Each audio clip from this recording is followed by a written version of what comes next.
Aloha everyone and welcome to another episode of Sincerely Alana. On today's episode I have Keti returning as well as his brother Joe, and we're going to talk more about life in Tonga.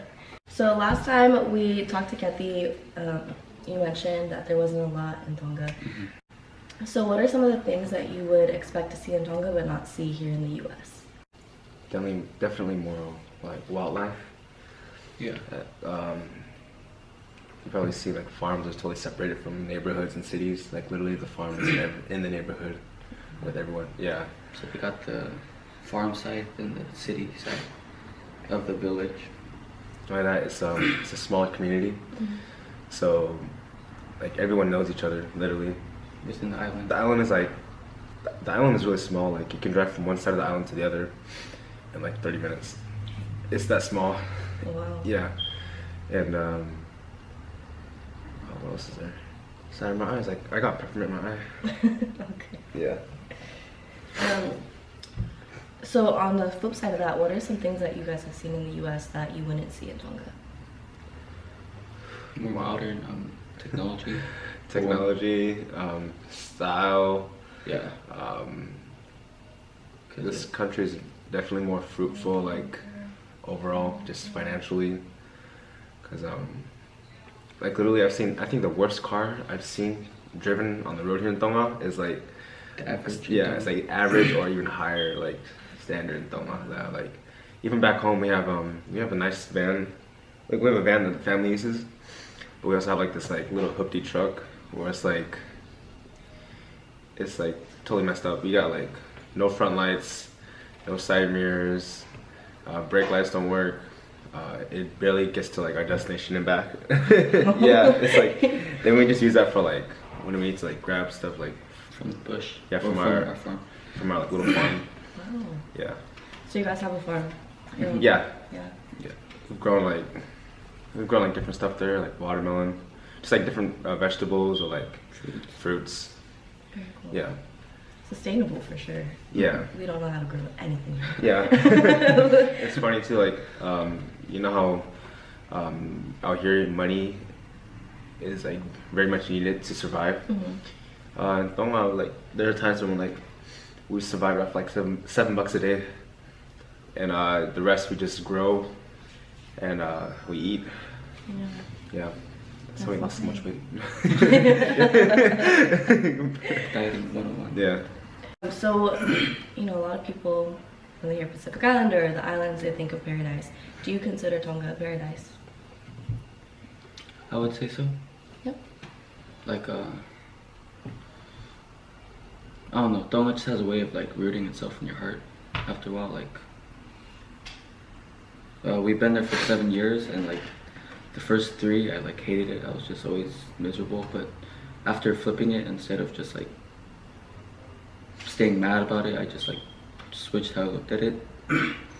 And I got to see like the good sides of Tonga, and then after that I didn't want to leave. Like I said before, I didn't want to come here. Yeah. I didn't want to leave Tonga. It's a very simple life, so if you like simplicity, Tonga's a place for you, and like the island itself is beautiful. Yeah. Yeah. I think it would be paradise Yeah. for me. I just want to get away from everybody. I'm like, Yeah. teach me how to farm. What are some of the things that you wish the US would practice as far as like Tongan customs or culture there? Ooh, wow. I think one is generosity. Back home, like I'm not like for example, like I'm not saying it's a bad thing because I totally understand, but I got used to the Tongan culture for a while. When I came here, it was like kind of weird. It's like let's say we all go out and then one person buys a meal, you know, and that person eats alone, you know, that's just him. Or like if we've gone to town with friends and let's say there's like 7 of us, and let's say we have enough for like 2 like plates of meal or 2 plates of like food or whatever. Yeah. All 7 of us are gonna share those 2, like, you know. Even if Yeah. Everyone eats. even if Everyone just one eats. person paid, Yeah. then they're all eating. They don't like Yeah, no one's keep left out score or anything. You know, it doesn't matter. Like, you know, everything is done together. Any food is always shared. Yeah. When else out here, it's like it's just the way America is. Like, Different mindset. yeah, different mindset. It's just different culture. But I think that's one thing that I liked in Tonga. But America kind of lacks. Yeah. Yeah. For sure. We're so stingy. We're so Yeah, stingy. It's understandable because like it's a different Yeah. mindset and way of life. So what are some of the norms and customs in Tonga? In what area?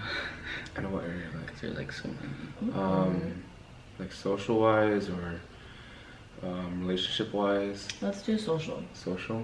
If like let's say there's a group of girls and like you're the only guy hanging out with the group of girls and you hang out with them all the time, you're either considered like gay or it's just not properly not right. Yeah. So like the gender, I guess. The gender divide. The division of genders is like serious. But like I mean it's fine to like It's not to the point where like they're sexist or anything. yeah, like it's just very normal when like a guy and girl group like hang out together. Yeah. Because it's just the only time that happens is like when you're dating or something. Gotcha. Which I really don't believe in. Just I don't think it's cool, right? But yeah, it's just the way the culture has been brought up for ages, I guess. Yeah. So Joe, we got to learn about Keti last time. Can you tell us a little bit about yourself? How old you are, what you do, what are your favorite things to do in Tonga? Okay. So I'm 21 years old. I just recently turned 21.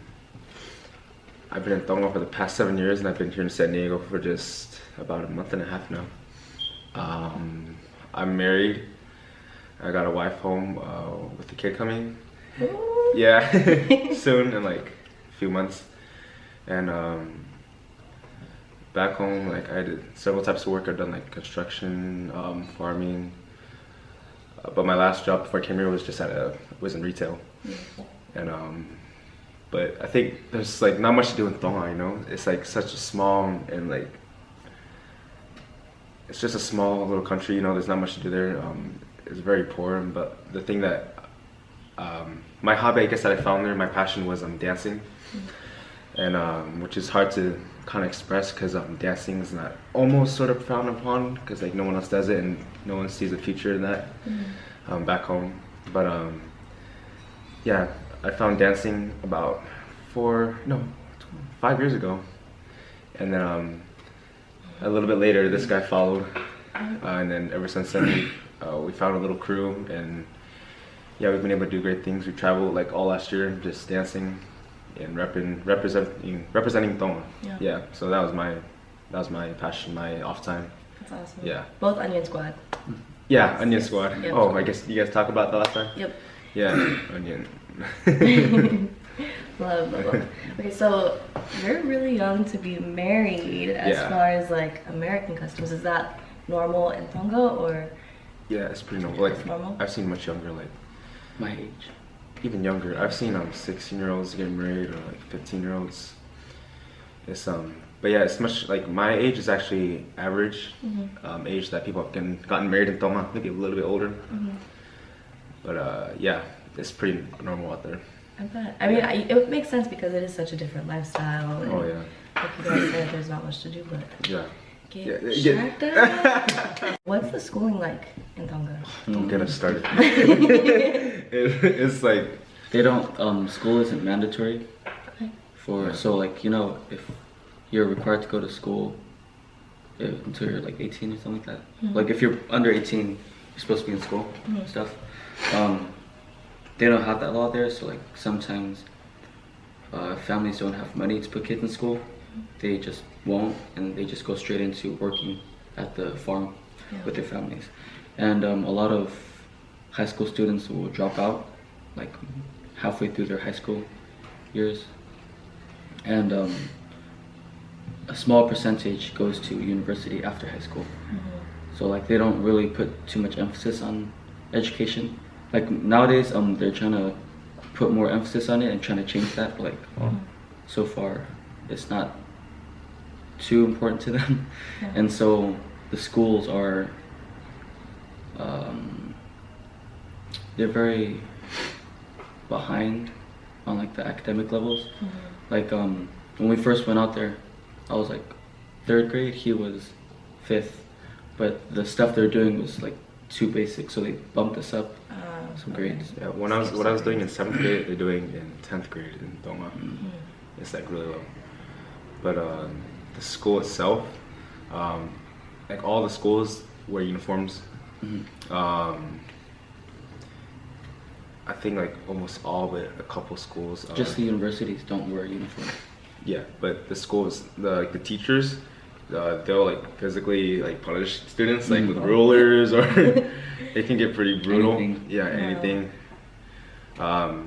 They don't have janitors at the school, so like there are some days where like the students clean up the school. We're cleaning today. Yeah, exactly. So like after we clean the classroom, and they're like, all right, let's go clean the hallways, or like punishment, like if we do is like, you know, instead of detention, you know, some cleaning out the garden. Yeah, stuff like that. Yeah. So what was your guys' experience with school out there? I dropped out when I was 15. 15? And I helped my dad with work at farming and some construction at that time. Gotcha. Yeah. So ever since I dropped out at 15 years old, and then I was kind of I was like homeschooled, but not as often or frequently as I should have been. Yeah. Yeah. So I just been studying, I think, until I was like 17 at home. Yeah. What grade equivalent is it? Okay, so they go from class. They don't call it grades. They call it class 1 to class 6, and form 1 to form 7. So that's like kind of like high school, form 1 to form 7. So like form 1 is like 7th grade. Form 2, I dropped out at form 5, so that's like 10th grade. Wow. Yeah. I feel like that's. Yeah, that's about right. Yeah. They're just like a year off, I think. Yeah, I mean by age. Yeah, they start out a year younger. So like I Gotcha. think in like first grade is like, I mean, age 5 to 6, I think. But in Tonga, first grade or class 1 is a 4 or 5. Okay. Yeah, Gotcha. so it's like a It's year. like a almost preschool to us. Yeah, When they go in. exactly. Very interesting. Yeah. And yours? God, what was the question again? what was your schooling, your education? Oh. Well, for me, we went to the same school before he dropped out, but that school was very Trashy. crap. Disgusting. It was just very. It wasn't very like. It was very bad. It wasn't up to par. Yeah, it wasn't up to Yeah. par. It's like I was really getting nothing out of it because like I go over stuff from. So I went in at 7th grade for 1, and we were going over things from like 4th grade, 3rd grade, 5th grade, and so after a year and a half there, my parents pulled me out, and I was doing homeschooling with my mom, and then it wasn't until with my mom for a little while after that. Then I went back to school at form 5. What grade would that be? About 10th. Yeah, about 10th grade age. Yeah. So yeah, and then I went back in school to a better school. It was further away, but that one was more developed. They didn't hit students. They didn't have you clean up as punishment and stuff. And since like that was my first time in high school, like I really loved it. And since it was an upgrade from my first school, so it was like much better. You're enjoying it. Yeah, I enjoy it. I still miss school, but yeah, I went up until my senior year. I didn't finish, and then we ended up doing dance. So dancing all last year when I would have been in my senior year, but so I went up to like junior. Was right before senior. Junior. Yeah, Junior. you finished your junior year. My junior year, and then danced my senior year, then came out here. Yeah. I feel like dancing teaches you guys a lot too. Like that Yeah. schooling obviously doesn't. Yeah, for one, I think because I'm into breakdancing more, and I'm kind of into hip hop more. I think for me, breakdancing is like giving me patience and discipline to learn some moves. Because I've been on like some moves where like practice it for like a month straight, and I don't get it like until the next month, second month, and I finally get something. Yeah. Yeah, so it keeps me determined, healthy, active, strong, and like I guess a better mindset. Yeah, for Yeah. sure. Yeah, dance really changed us last year. Yeah. Okay. Are there any Tongan phrases or sayings that you guys live by? Ifo. Ifo. Okay, Ifo. It's not really a It's saying. It's Ifo. like It's IFO, but what it means literally is like if a food's good or something, or if like you're enjoying a time or moment, then you say it's Ifo, like it's yummy or whatever. But when you use it as slang, it's like if anybody says or does anything that's like, it's kind of like saying go off. Oh, okay. So Kale be dance, busting a move right there. We'd be like, Ifo. Love that. So I'm gonna use that now. That and Ofatu, which is just I love you. Ofatu. You don't have to say like, like to like in a relationship wise, you can just say Ofatu, like I care for you, I love for you. That's someone always said to like each other. So what are some of the most traditional customs in Tonga, and do you think there are any like modern customs that are coming up? Traditional customs. Is that the whole fahu thing? Yeah, I don't even know. It's like it gets so complicated. There's a whole hierarchy with like the way or order people are born, where everyone's born. So like the oldest daughter is the fahu. So on your dad's side. So our dad's oldest sister, Lola, she's passed away, but she's our fahu. So if like any important moments are in our life, like what are they called, milestones, like she would be the one to almost be in charge of everything. So if it's his wedding, would it be Auntie Lola? For a lot of things, like sitting with you at your no, it's like there's like so many things.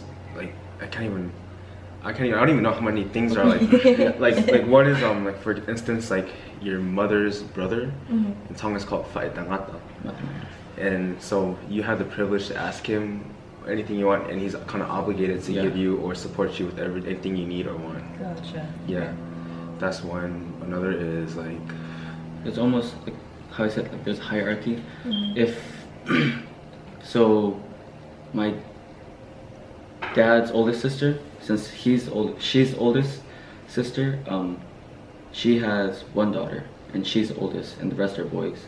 So she's got like a lot of, I guess you could say, power even over us. Yeah, even over us, since we're just, my dad's the fifth child, and since we're just boys, so she's got like she could be asking us to do things and we have to do it because like the whole family thing. Gotcha. Okay. Yeah. So like the kinship structure, from what I can tell, is very like, is it matrilineal or it's like maternal? What is that? Like the women are very valued. Yeah, like that's another thing. Women out there, they're very respected. Like sex appeal is bad. Like even if it's say you go to the beach, there's no such thing as wearing a bikini. Wow. You see girls in like full shirt and like pants on or shorts, but it's just they're not allowed to show their body as much as like I've seen here, Oh. Yeah, like it's so frowned upon. Yeah. And it's just you're always respectful to women. You don't just I'm pretty sure you see like guys hit on girls that are like walking by. It's like you just don't do that. Yeah. Like people do it, of course, but it's just really frowned upon. Yeah. Also, just respecting your elders. It's like you kind of have to know your place, I guess, in Tonga. Sometimes you don't have a say because you're younger, but it's like it's just another cultural thing. You just always respect your elders. Yeah. You don't ever talk back or swear to them because you're gonna get your ass beat. So if you're having a debate with your parents, it's more like they're just gonna tell you what to do, or your elders, you can't really say much. So they're gonna say what they want to say, and then you listen. Which is kind of unfair. Yeah. Yeah. Sometimes. Sure. Do you think that that's changing at all, or not at all? I think the first time we went to Tonga, like 2012, it was pretty serious. Like you just listen to your elders. Even like he's supposed to listen to me because I'm the oldest brother. Tell Alyssa that, please. Tell Alyssa. Listen to me. Your finger is on. Just get a culture shock. Yes. But yeah, it's just. But like lately, it's been really modern. Yeah, it's getting more modern every day. Like you're not supposed to show any sign of public affection, like in public. Like you can't. Oh God, I hate you can't hold hands with your girlfriend or boyfriend, or like walk around with your arm around their shoulder. I don't care. Like, I'll hold my hands if I walk down the street. I wouldn't. I personally wouldn't do that because I respect the culture. Like I don't want to, like be like I'm in Tonga, I'm Tongan, but I don't care. I'm still gonna do this. So like it's really against the culture to be like.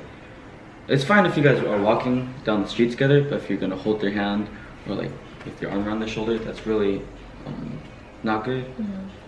but like more and more you see like couples doing that. They will like Just small community, like if you do something that's like frowned upon or like bad to the community's eyes, like word spreads. Word spreads. Like I remember like we're on one side of the village and like something happened on the other, and like in the day, not through phone or text, not through social media. It's like through talking. Everyone just talks like to each other. And gossip is such a big thing, especially with the women. Like people gossip. Yeah. A lot. Yeah, it's pretty bad. How like news travels just like that. Yeah. Just from talking. Well, being half Korean, how has that impacted like your identity, your life? Okay, you guys, have you heard of K-pop? Yes. K-pop is so huge in Tonga. Like everyone loves K-pop, all the girls. So girls like they ask like, you like Asian and stuff like, yeah, and they're like, I don't want to tell them straight up. They're like, what are you? Like, just half Asian. Like what? Like Chinese? No. Japanese? No. Filipino? No. Like what? Korean? Everything except Korean. Yeah, they guess everything. Then like, what are you? I'm like, I'm half Korean. Then automatically like their eyes light up. You have Korean? Like, do you act in movies? Like, you part of K-pop? And I always tell people like, have you heard of K-pop? Like, yeah, those are my first cousins. I'm like, really? I'm like, no. I'm just kidding.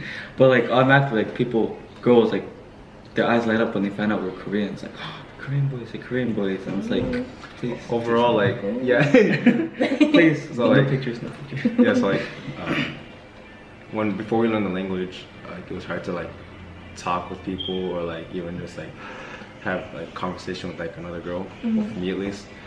And then when I did learn the language, it was like eventually it's like I found out like when you're half Tongan and half another race, like I guess that's a big turn on for both men and girls. Like they call it half-kas. Yeah, like so like guys say like half Tongan, half say Filipino girl. Like it's just for some reason it's a turn on. Yeah. So for us, so like she's not full Tongan. Yeah. And the culture in there. So I guess it got easier once we learned the language, and then like, especially for him, this guy, he's able to, What? All these Tongan girls. I know. Look who I'm talking to. Yeah. But I think the hardest part was like, the boys. Yeah, people just challenge us and give us crap because we're not full Tongan. So like what he said, like, you want to fight? Or they're just trying to talk smack just to see like, because to them, like, another thing is status is also like who's like the best fighter in the village, or because like there's nothing to do. Drink, fight, have a reputation. Exactly.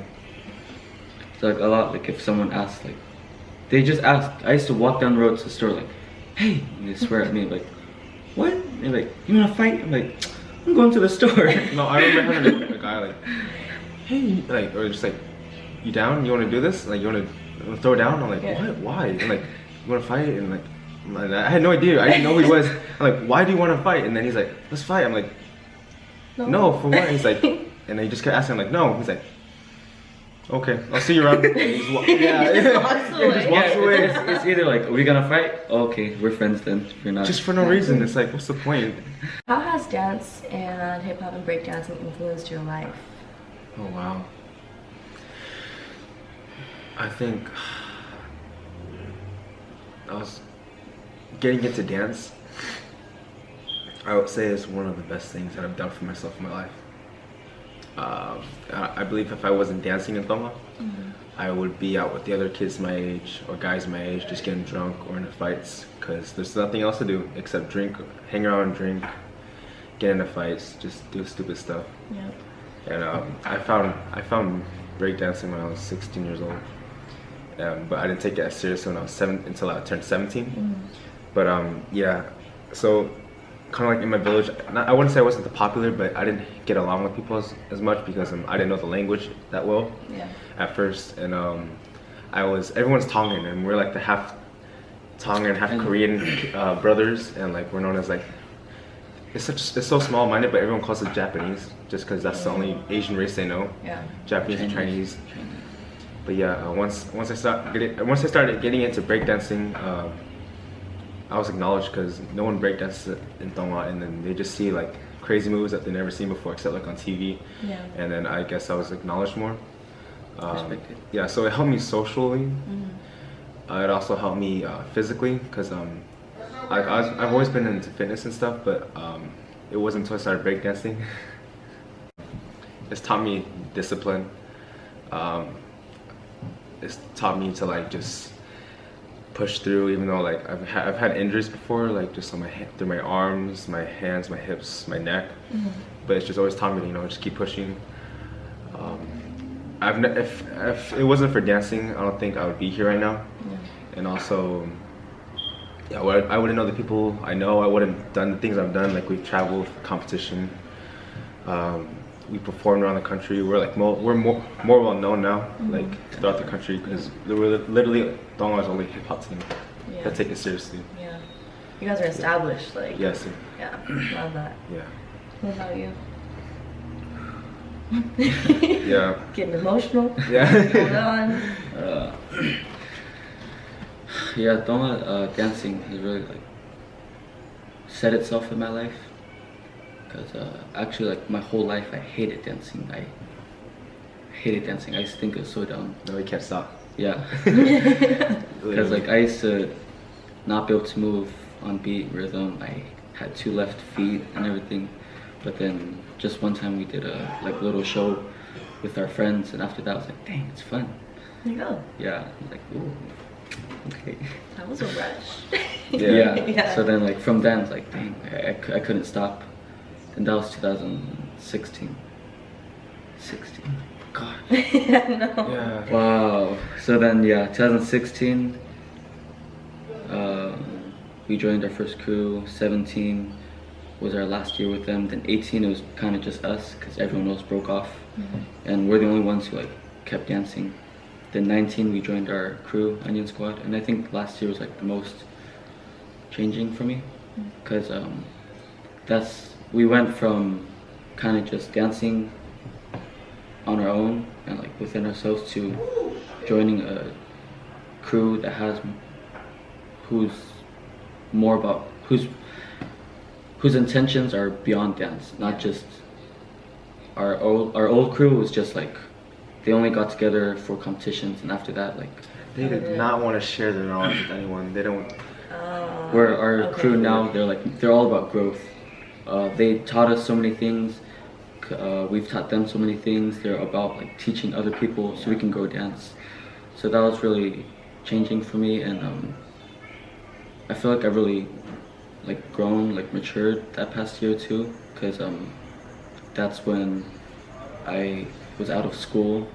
I started dancing. I started work, and I loved dancing so much that I was willing to do anything to dance. So I had to work too. So I'd get up at 5 and go to work, and then I'd work all day until like 4, and then I'd have an hour break before we'd start practice at like 5 or 6, and then we'd go on until 11, 12. Then by the time I get home, since we live a little further away, and go to sleep, it'd probably be like 1, then from 1 to 5.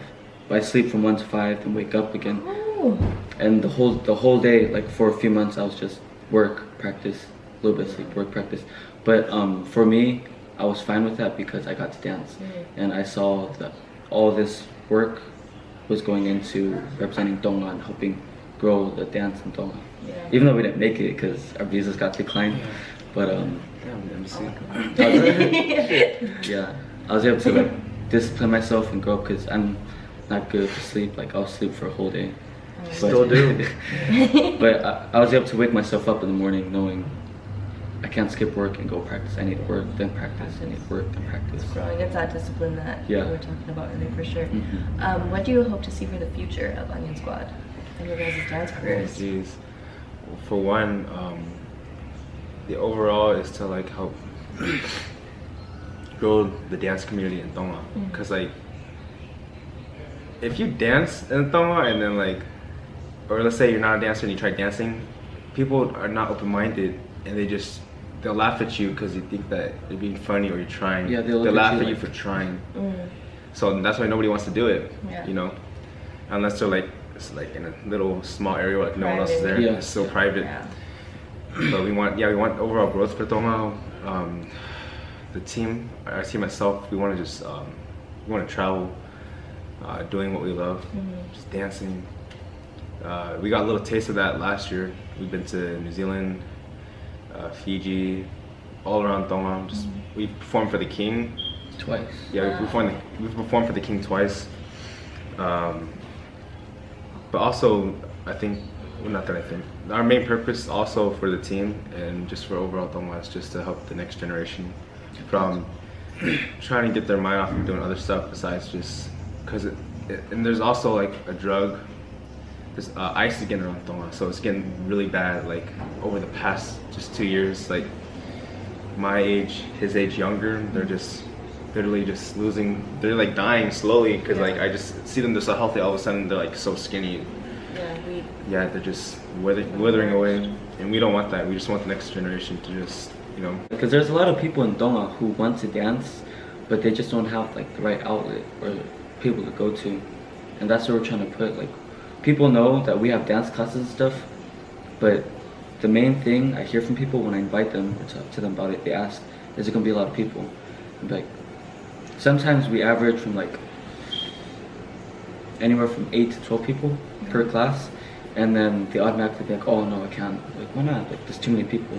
Like, I don't want to embarrass myself. I'm like, they're all beginners with you. Like, I have to like convince them, like, they're gonna be dancing with other people just starting too, but their whole thing is like doing anything other than the norm. So like they automatically like they see us do it, but they don't see themselves capable of doing the same thing. When really we started just like them, like interested in it, trying it a little bit, and just going with it. 2 left feet. Yeah. And I want to commend you guys because that's so admirable that you guys are really trying to pave the way for the next generation. I feel like that's a lot of what I'm trying to do with this channel, and like a lot of what the community projects I've been involved in. That's like the whole goal, right? Yeah, exactly. So now I want to hear some of your guys' best memories. Best, funniest, most embarrassing. We've done some pretty stupid stuff. Tonga? Oh. You want the really juicy, like almost like borderline crazy, like unreasonable stuff? Yeah. Okay, We'll start lightly and then like go to like we'll start from when we first. Okay, well actually first moving to Tonga, the second biggest race there is like Chinese people, because everyone from China moves to Tonga. It's like there's lots of Chinese there, but Tongans can be low-key racist towards Chinese. So us being Asian, that automatically set everyone against us. So a lot we had to get into fights and stuff. I was always getting called out, and I was always like kind of like, you know, like down here. No. Oh. Sure. Well, like everyone kind of put me down already. Like, oh, he's the Asian kid. So I kind of had to get like fight sometimes to like kind of set my spot. Like, I'm cool, but I'm not gonna like let you guys push me around. You're not gonna walk all over me. Yeah.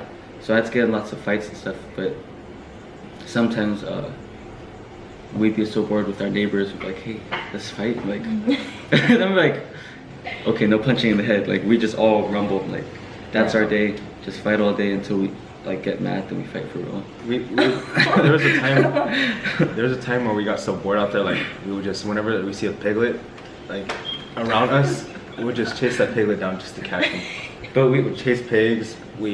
And then like we play hot potato. We'd all sit like in a circle with our legs, put the piglet there. Like when it run out, it's like turn it around, and we'd be like, shoot, go back. When it rains there, that's like, when it rains here, everyone's inside. When it rains there, everyone's outside. Like that's, everyone will like go chill in the rain. They'll go run around, play rugby and stuff. Like, I would love that. I don't know, do people do that here or do they stay inside? They stay inside. I like to go outside though. Right? Yeah. I just stand there. Yeah.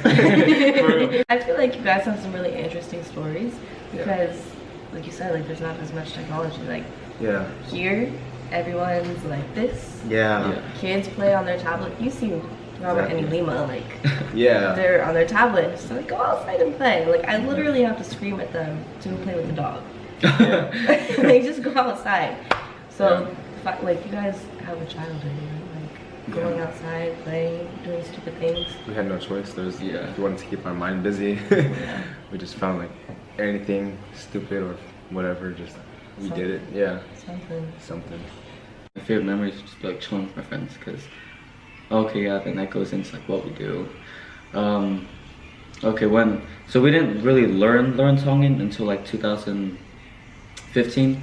We made some friends that, since like from 12 to 14, we were just hanging out with their neighbors, but they spoke English for us. And then 15 made some friends. Like we knew enough Tongan to become friends, and then speaking Tongan with them helped us improve.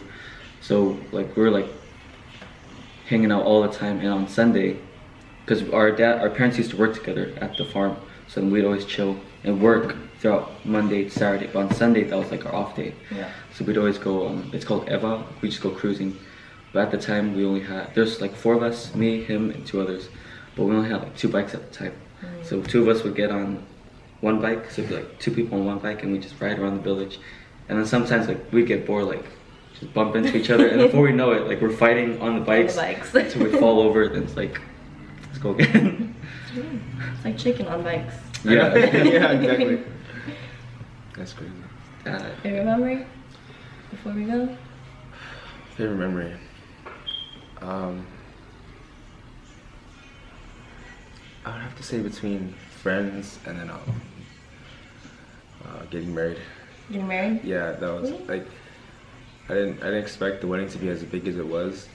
Like we really just wanted like a small, like literally my family and her family alone, but it was like people we didn't know showed up. So that happens if you're Polynesian, you know that happens. Yep. Suddenly you're related to the whole village. Yeah.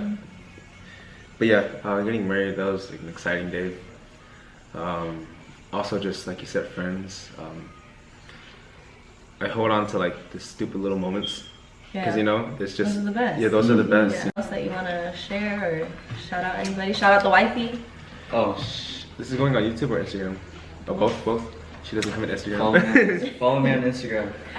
I'll put it right here. You haven't seen the video? Yeah, I'm gonna show you the video. Oh yeah. This right here, it'll have the. Yes. Well, thank you guys so much for coming on. Yeah. And I'm seeing pictures of the wedding. You gotta show me. Okay, yeah. Thank you so much. I feel like we've learned a lot more about Tonga. Yeah. And I appreciate you guys. I don't want you guys to leave. Yeah. Yeah, of course. So whenever you have like. Stay tuned for part 3. I know. What? Part 3, when I actually go to Tonga. Yeah. Oh, let's go. Sincerely Travel, Sincerely Alana. Yeah. We're doing it. And follow us on Instagram and Facebook. Facebook is Onion Squad and Instagram is Onion Squad Tonga. Wait, is this? Yeah. Alright, thank you guys so much for watching. Be sure to like, subscribe, comment, share this video, and check out sincerelyalana.org. Thank you guys again, and be sure to spread peace, love, and positivity. Mahalo. Ofato.